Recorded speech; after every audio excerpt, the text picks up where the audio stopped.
और अब कोटपुतली के बानसूर से खबर, जहां पर बानसूर उपजिला अस्पताल में चोरों ने मरीजों की जेब काटी है। घटना अस्पताल में लगे सीसीटीवी कैमरे में कैद हो जाती है। सीसीटीवी के आधार पर पुलिस अब पूरे मामले की तफ्तीश में जुट गई है। और ये बानसूर का वीडियो है जहां पर आप देख सकते हैं कि किस तरह से चोरों ने ही मरीजों की जेब काटी है, जिसके बाद में यहां पर हड़कंप मच जाता है। और अब बात झुंझुनू की करेंगे, जहां पर पुलिस थाने को आमजन में विश्वास और अपराधियों में भय का केंद्र माना जाता है, लेकिन मंडरेला थाना इन दिनों पूरी तरह से सवालों के घेरे में है। चोरी के शक में एक युवक को थाने ले जाकर के बुरी तरह से प्रताड़ित और पीटा जाने का मामला सामने आया है। आरोप है कि पिटाई से युवक की आंख पर गंभीर चोटें आई हैं। पुलिस ने अल्ताफ को शांति भंग में गिरफ्तार किया है। पीड़ित ने थानाधिकारी और पुलिस कर्मियों के खिलाफ सख्त कार्रवाई की मांग की है, तो वहीं इस पर एसपी ने मामले की जांच चिड़ावा डीएसपी को सौंपने के आदेश दिए हैं। आप देख सकते हैं कि युवक की हालत क्या है, आंखों के नीचे चोटें आई हैं। मंडरेला गांव में दिनांक 1 तारीख को रात 11 बजे के आसपास कोई दुकान में कोई चोरी हुई थी। उसके बाद ये 5 तारीख को मेरे पास आ रहे थे, तो रास्ते में ये मंडरेला गांव से लगभग 3 किलोमीटर बोला की ढाणी पहुंच गए थे, तो पीछे से इनके पीछे एक स्विफ्ट गाड़ी आई जिसका नंबर इनको याद नहीं। उसमें से 2 व्यक्ति उतरे जो कि दोनों कांस्टेबल थे। वो बोले कि चलो थाने चलो, आपसे कुछ पूछताछ करनी है। उसके बाद ये उनके पीछे पीछे आ गए। जैसे ही ये थानों में घुसे तो इनको अंदर हवालात में बैठा लिया और इनके साथ भयंकर तरीके से मारपीट शुरू कर दी। कुछ समय बाद जैसे मारते मारते ही एसएचओ साहब सुरेश रोलन साहब जी जो थे वो आ गए। मेरे ससुराल जा रहा था और रास्ते में मेरे गांव से 3 किलोमीटर पीछे से गाड़ी आई और मेरे से रोकाई, गाड़ी को रोक और थाने चल, कुछ पूछताछ करनी तेरे से। और थाने ले जाके मेरे साथ मारपीट की, तुमने चोरी की है ऐसा नाम लगाया और बोला ऐसे बताएगा नहीं।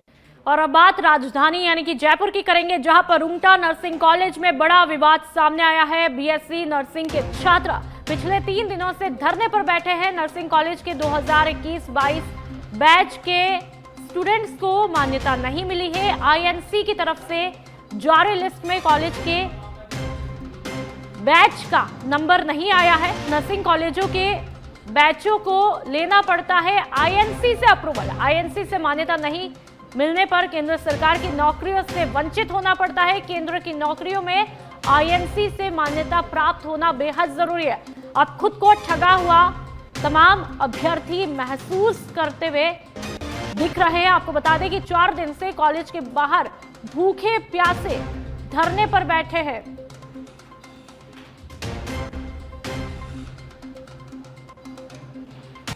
और इस पर ज्यादा जानकारी के लिए संवाददाता कुणाल भटनागर हमारे साथ में सीधा जुड़ चुके हैं। कुणाल, क्या कुछ पूरा मामला है?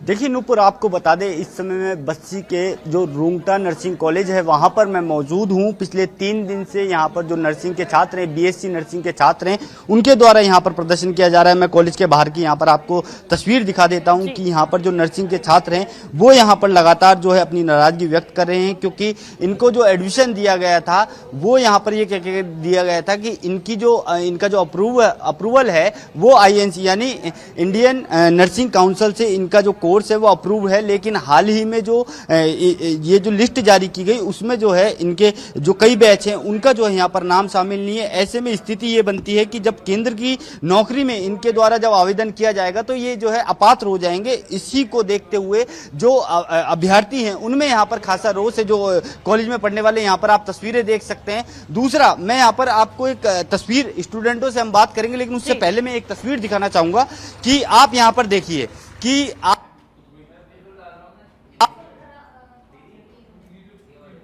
यानी इंडियन नर्सिंग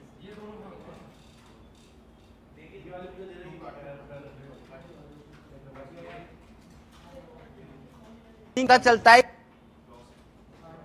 जो है मान्यता प्राप्त नहीं है। ऐसे में जो केंद्र सरकार की नौकरी है उनमें जो है नूपुर इनको खासा परेशानियों का सामना करना पड़ेगा। कई लोग हमारे साथ मौजूद हैं जो इससे पीड़ित हैं। आपने एडमिशन लिया, कॉलेज ने क्या कहा और अब स्थिति क्या है? हमसे बोला गया था सर कि आरएनसी, आरएचएस प्लस आईएनसी तीनों से हमको मान्यता प्राप्त है, लेकिन अभी हम जो देख रहे हैं यहाँ पे सर ने हमको कुछ नहीं बताया, लेकिन अभी जो मतलब न्यूज चली थी उसी से हमने लिस्ट चेक की और हमें पता चला कि हमारा बैच है जो उसमें नहीं है। ठीक है, अभी आप अभी इस पूरे मामले में 3 दिन से आप मतलब भूखे प्यासे यहाँ पर बैठे हुए हैं, आपने बातचीत की, क्या कुछ कहना है? नहीं सर, कोई रिस्पांस नहीं आ रहा है। प्रिंसिपल सर कॉलेज में आ ही नहीं रहे हैं, छुट्टी दे दी है कॉलेज की, जबकि आज कोई हॉलीडे नहीं था, लेकिन फिर भी छुट्टी दे दी है क्योंकि हमें यहाँ पे कोई रिस्पांस आ ही नहीं रहा है सर। ठीक है, अब नुपुर मैं आपको एक चीज और दिखाना है यहाँ पे चाह रहा हूँ। हमारे हाथ में ये आप पर्ची देखेंगे तो ये पर्ची है रूंगटा कॉलेज की जो फीस रिसिप्ट है, ये इसको आप देखेंगे तो यहाँ पर आप रूंगटा नर्सिंग कॉलेज के जो नीचे लिखा हुआ है, अगर उस पर आप फोकस करेंगे तो यहाँ पर लिखा हुआ है कि ये आईएनसी यानी इंडियन नर्सिंग काउंसिल से ये मान्यता प्राप्त है। ऐसी स्थिति में आप ये देखिए कि इनको ये कहा गया कि मान्यता प्राप्त है आईएनसी से, लेकिन उसके बावजूद भी आप ये देखिए कि जब लिस्ट जारी होती है तो बैच का जो है यहाँ पर नाम नहीं है। ऐसी स्थिति में कई गंभीर सवाल जो है खड़े होते हैं और जो लोग यहाँ पे जो अभ्यर्थी हैं, यहाँ पे कुछ महिला अभ्यर्थी मौजूद हैं, वो यहाँ पे प्रदेश के अलग अलग हिस्सों में आए हैं, किसान परिवार से ये जो बिलोंग करते हैं, यहाँ पर मोटी फीस देकर जो है यहाँ पर पढ़ रहे हैं, लेकिन इनको ये पता चलता है कि कोई इनमें कई बच्चे जो है केंद्र सरकार की नौकरी की तैयारी कर रहे हैं, लेकिन अब इनको पता चलता है कि आईएनसी से जो मान्यता प्राप्त ही नहीं है इनका, तो ये केंद्र की सरकार की नौकरी के लिए कैसे एलिजिबल रहेंगे। हम कुछ और अभ्यर्थियों से बात कर लेते हैं। कौन सी सेमेस्टर में अभी आप? हम अभी 4th ईयर में आ गए। अब हमें जाके पता चला है कि हमारा तो आईएनसी में लिस्ट में नाम ही नहीं है कॉलेज का, और अब हम क्या करें, हमारे पास कोई रास्ता नहीं है। इनको बोलते तो ये हमारी ना सुनवाई ही नहीं कर रहे, सुनते ही नहीं है कॉलेज, और अब कॉलेज की छुट्टी भी दे दी है। देखिए, क्योंकि जिम्मेदारों का ये कहना है, ये कह रहे हैं कि प्रिंसिपल साहब के पास ये गए तो उन्होंने कहा कि हम क्या करें, और इनको अब जो है धमकियां दी जा रही है अलग अलग तरीके से कि आपकी जो है आपको फेल कर दिया गया, इस तरह की धमकी दी जा रही है। जी सर, देखो हम प्रिंसिपल सर के पास गए, एप्लीकेशन में दिया, लेकिन प्रिंसिपल सर ने बोला देखो हमारे पास कोर्ट का आदेश है, हम कुछ नहीं कर सकते, और ऐसा कोई कोर्ट का आदेश नहीं है। लेकिन हमें आईएनसी प्रूव नहीं किया जा रहा सर, हमारा बैच जो पूरा आईएनसी प्रूव नहीं है, हम पास आउट हो चुके हैं, लेकिन हम सेंटर की कोई जॉब नहीं देख सकते। और प्रिंसिपल सर बोले हमारे हाथ में कुछ नहीं है, तुम्हें जो करना है वो कर लो, हम नहीं कर सकते कुछ भी। ये देख ली, क्योंकि मोटी फीस तो इनसे ले ली। और भी अभ्यर्थी हैं, कहाँ से हैं आप? भरतपुर से हूँ। भरतपुर से हैं, कितनी फीस दी? 1,05,000 रुपए दी थी, 70,000 रुपए की जबकि ट्यूशन फीस होती है, जिसमें कि कौशल मनी वगैरह सब चीज ऐड था, जिसमें 1,05,000 रुपए फीस दी थी। और मैंने खुद विजय सर से बात की थी कि आईएनसी अप्रूव्ड है, तो उन्होंने बताया था कि हाँ आईएनसी अप्रूव्ड है। लेकिन जब ये बाकी के कॉलेजों में हमने मामला देखा तो उसके बाद में हमने फीस यहाँ पे लिस्ट देखी, कॉलेज की लिस्ट में कॉलेज का नाम ही नहीं है, कॉलेज का नाम नहीं है। और हमको ये धमकी देते हैं कि मतलब कि तुम्हारे को मैं बताऊंगा प्रिंसिपल की ताकत क्या होती है, पेपर दिला के बताऊंगा तुम डिग्री करके लिख लेना मेरे से, ये सारी धमकी देते हैं। कल भी हमने 2-3 बार यहाँ पे पुलिस बुलाई है, लेकिन पुलिस ने भी कोई मतलब ज्यादा खास कार्रवाई नहीं की है। पूरी पहले तो चोरी, ऊपर से फिर सीना चोरी की यहाँ पर बात जो है सामने आ रही है। जिस तरह से यहाँ पे मौजूद अभ्यर्थी हैं, उनका नुपुर आरोप है कि इन्होंने जब शिकायत की तो यहाँ पर आपको फिलहाल रोकना चाहूंगी। महिपाल सामुता हमारे साथ में नर्सिंग एसोसिएशन के अध्यक्ष है, वो यहाँ पर जुड़ चुके हैं। महिपाल जी, तमाम यहाँ पर जो विद्यार्थी इकट्ठे हुए हैं, उन्होंने अपना दर्द यहाँ पर बयां किया है, आपका रिएक्शन एक बार इस पर मैं जानना चाहूंगी। मैम, ये जो आईएनसी की अगर किसी कॉलेज को मान्यता नहीं है तो बच्चों के भविष्य के साथ एक बहुत बड़ा खिलवाड़ है, और बच्चों को ये एक तरह से अंधेरे में रखा जा रहा है। आईएनसी की मान्यता नहीं है तो ना तो बच्चे एम्स की, नोट सेट की जो एग्जाम होती है, ना रेलवे की, ना पैरामिलिट्री फोर्सेज में जो नर्सिंग स्टाफ लेते हैं, उनके किसी के काबिल नहीं रहेगा बच्चा। तो ऐसे में जिन कॉलेजों के पास आईएनसी की मान्यता नहीं है, उनमें बच्चों के साथ एक खिलवाड़ है भविष्य के साथ। बिल्कुल महिपाल जी, तो ऐसे में क्या आपकी प्रशासन से कुछ बातचीत हो पाई है? ऐसे में अब क्या कुछ समाधान होगा, क्योंकि बच्चों का जाहिर सी बात है भविष्य यहाँ पर अधर झूल में लटक चुका है। ये मैम मापदंड जो कॉलेज आईएनसी के मापदंड पूरे नहीं करते, ये काम इनका कॉलेजों का है। अगर इनका ऐसा है तो प्रशासन को इन्हीं की मान्यता आरएनसी से भी इसकी समानता हटानी चाहिए, ऐसे कॉलेजों को बंद करना चाहिए। बिल्कुल, ऐसे कॉलेजों को बंद करना चाहिए, लेकिन अब इन्होंने यहाँ पर जाहिर सी बात है मोटी फीस भी भरी होगी। ऐसे में अब क्या रास्ता है, क्योंकि हम देख रहे हैं राजस्थान में किस तरह से परीक्षाएं पढ़ाई हो रही है और किस तरह से अधर झूल में लटक जा रही है, और ऐसे में एक और ये नया मामला आ जाता है। जी, ये मामला ऐसा है कि इन्होंने बच्चों की तो कोई गलती नहीं, बच्चों को तो क्या पता बेचारों को कि इस तरह से इनके पास आईएनसी की मान्यता नहीं है, बीच में ये आईएनसी की मान्यता इनकी अटक जाएगी, ये मापदंड पूरे नहीं करते, इसलिए ये सब अटका हुआ है। बच्चों के साथ एक खिलवाड़ है। हमारी ये ऊपर तक मांग यही रहेगी। हम इस मामले में नर्सिंग काउंसिल के रजिस्ट्रार मैम से भी मिलेंगे और इनके बच्चों के साथ गलत नहीं होने देंगे। बिल्कुल महिपाल जी, हम ये कोशिश भी कर रहे हैं कि रुंगटा कॉलेज के प्रिंसिपल से भी बातचीत की जाए और जिस तरह से बच्चों के भविष्य के साथ में खिलवाड़ हुआ है, अब क्या कुछ समाधान जो है वो निकल कर क्या आएगा, क्या लगता है इस पर कार्रवाई भी होनी चाहिए? मैम जिम्मेदारों पे इस पे कार्रवाई होनी चाहिए, 100% कार्रवाई होनी चाहिए। बच्चों के अगर भविष्य के साथ इस तरह से खिलवाड़ किया जाएगा तो कैसे चलेगा? बिल्कुल, क्या कार्रवाई होनी चाहिए, आप क्या कुछ कहेंगे? इस मामले में कॉलेज की मान्यता रद्द करनी चाहिए, राज्य सरकार को कॉलेज की मान्यता रद्द करनी चाहिए। बिल्कुल, लेकिन हैरानी की बात यह है इतने लंबे समय से ये कॉलेज चल रहा है, रुंगटा कॉलेज का नाम भी रहता है और ऐसे में आईएनसी की मान्यता ही नहीं है, तो ये बड़ा कहीं ना कहीं बड़ा घोटाला जो है ये अभी की बात नहीं है। कितने स्टूडेंट्स के साथ में पहले भी हुआ होगा? हाँ, कई बच्चों के साथ हुआ है साहब। इनको तो डिग्री लेने के बाद इनके बाद पता चलेगा कि अपन इसके लिए एलिजिबल ही नहीं थे। अपन ने सबसे बड़ी बात है कि बच्चों का भविष्य खराब हो गया। इतने साल तक ये दूसरी कॉलेज में एडमिशन लेते तो इनका भविष्य ठीक रहता, जैसे आईएनसी की मान्यता होती। अब इन्होंने कोर्स भी कर लिया, वो कोर्स किसी काम का ही नहीं रहा, पैसे भी लगे, समय खराब हो गया। बिल्कुल महिपाल जी, समय भी खराब हुआ है और अब कुछ शायद ऑप्शन भी नहीं बच जाता है। लेकिन क्या आपको ये ध्यान में है कि पिछले रिकॉर्ड को यदि देखें तो कितने स्टूडेंट्स को नौकरी मिल पाई है? क्योंकि आईएनसी से तो मान्यता है ही नहीं, तो मामला तो वहां पर भी बैरियर जाहिर सी बात है कि अटका ही होगा। जी अटकता है 100%। एम्स नॉर्थ सेट की जो जितने भी सेंट्रल गवर्नमेंट के हॉस्पिटल ऑटोनॉमस बॉडीज हैं, सबसे ज्यादा वैकेंसी उन्हीं में आती है और अपने रेलवे में है, पैरामिलिट्री फोर्सेज में है। इनमें तो बच्चा पीजीआई चंडीगढ़ है, ऐसे बड़े संस्थान हैं, उनमें तो बच्चे नौकरी नहीं कर पाएंगे आईएनसी की मान्यता के बिना तो। लेकिन महिपाल जी, क्या आपको ज्ञात में है कि ये पहली दफा तो हुआ नहीं होगा, पहले भी हुआ होगा, तो क्या पहले किस तरह की परेशानियां झेलनी पड़ी होगी? पहले मैम जिनका भी हुआ उनकी राज्य सरकार ने मान्यता ही रद्द कर दी थी, उनमें एडमिशन ही नहीं दिए गए थे, उनमें काउंसलिंग ही नहीं कर। जिनकी आईएनसी से मान्यता नहीं है, राज्य सरकार को उनकी जो सीटें वो नहीं बननी चाहिए काउंसलिंग से। काउंसलिंग में ही इनको शामिल नहीं करना चाहिए कॉलेजों को। जी जी, तो मतलब जाहिर सी बात है कि पहले वाले स्टूडेंट्स को भी काफी तकलीफों का सामना करना पड़ा और अभी फिलहाल तो क्या वाकई में वो बेरोजगार है क्या? मतलब उनके साथ क्या कुछ हुआ?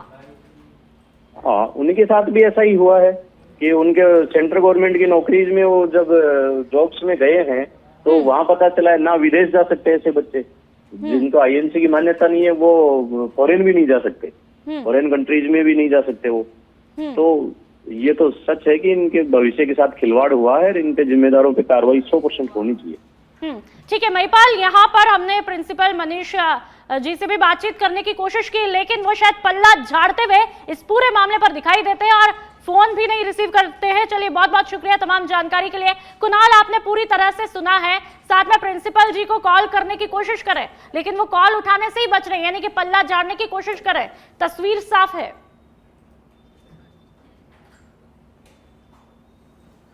देखिए नूपुर, आपको बता दें कि हम जब लगातार 1-1.5 घंटे से उनसे बात करने का, जो यहाँ के प्रिंसिपल है उनसे बात करने का यहाँ पर प्रयास कर रहे हैं, लेकिन कोई भी सकारात्मक जवाब जो है उनके द्वारा जो है कॉल पिक यहाँ पर नहीं किया जा रहा है। और कह सकते हैं कि पूरे मामले से, क्योंकि यहाँ पर 3 दिन से बच्चे लगातार धरने पर बैठे हैं भूखे प्यासे, तो कहीं ना कहीं कह सकते हैं कि उनके द्वारा क्योंकि पल्ला झाड़ने का काम किया जा रहा है, क्योंकि इसका कोई जवाब नहीं है। पता लगाने की कोशिश की प्रिंसिपल साहब है कहाँ पर, आखिर फोन क्यों नहीं उठा रहे हैं?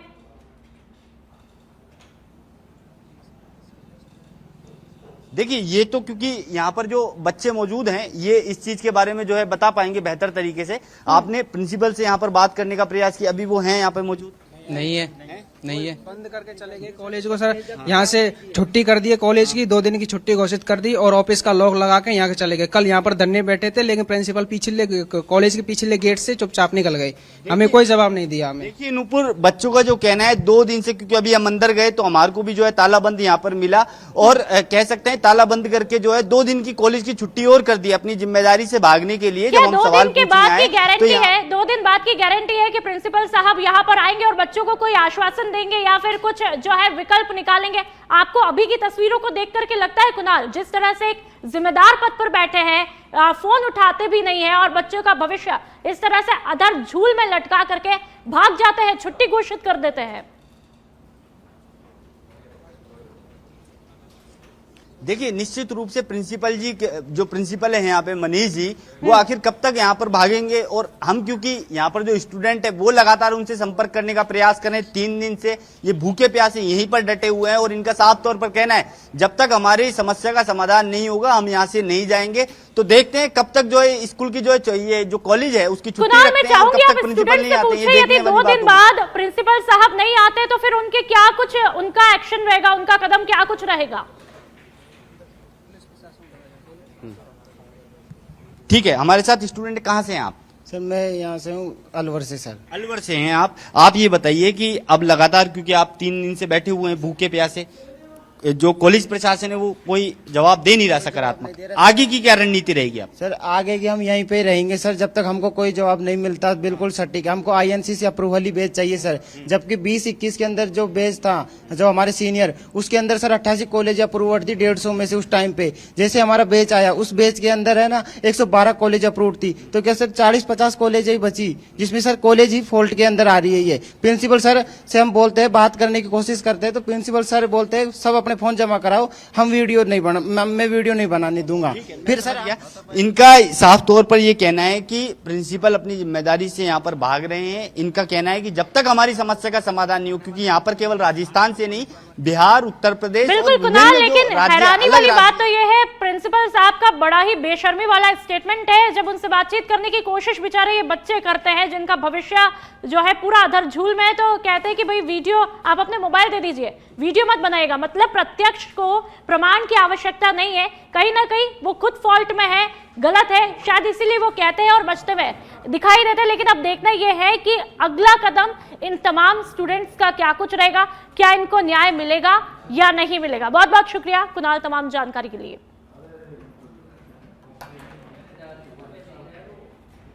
बढ़ते हैं आगे, पश्चिमी राजस्थान के बाड़मेर जिले के सरहदी गांव गडरा रोड में देश के एकमात्र रेलवे शहीद स्मारक पर वार्षिक शहीद मेला आयोजित हुआ।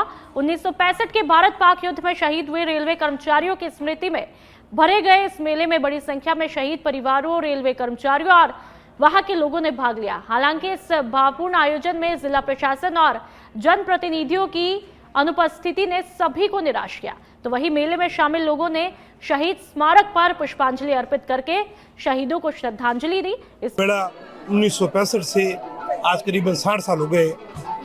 1965 के अंदर मेरे दादाजी शहीद चुनीलाल जी हमारे जो लोको पायलट थे और उनके साथ में असिस्टेंट ड्राइवर थे माधु सिंह जी गहलोत और चिमन सिंह जी और स्वरूप सिंह जी, 4 रेलवे कर्मचारी इसी जगह पर 1965 के अंदर भारत पाक युद्ध हुआ था। उस समय सैनिकों के लिए बारूद और खाद्य सामग्री पहुंचाने का जो जिम्मा सरकार ने उनको सौंपा था, उन्होंने अपनी ड्यूटी का ईमानदारी और कर्तव्यनिष्ठा और देश के प्रति राष्ट्रीय भावना के तहत उन्होंने वो समझता था।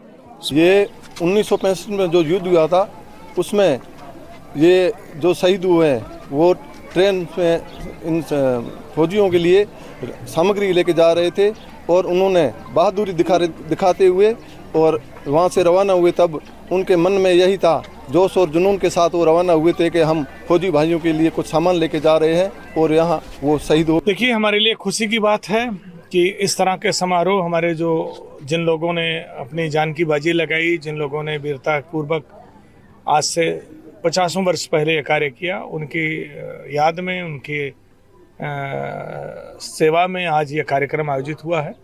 मैं यही कहूँगा कि जिन लोगों ने इसको आयोजित किया है, जो लोग इसको देखभाल कर रहे हैं, जो लोग आए हैं, उनको मेरी बहुत बहुत शुभकामना और धन्यवाद। सबको मालूम है 1965 के युद्ध में घटना हुई थी जिसमें हमारे रेलवेज के बहुत सारे रेल कर्मी शहीद हुए थे, भारत पाक युद्ध में शहीद हुए थे। उनकी याद में स्मारक बना है। प्रत्येक वर्ष मेला लगता है, इस तरह की घटनाएं होती हैं, कार्यक्रम होते हैं, ये आगे भी बढ़ता रहे, चलता रहे और मैं भी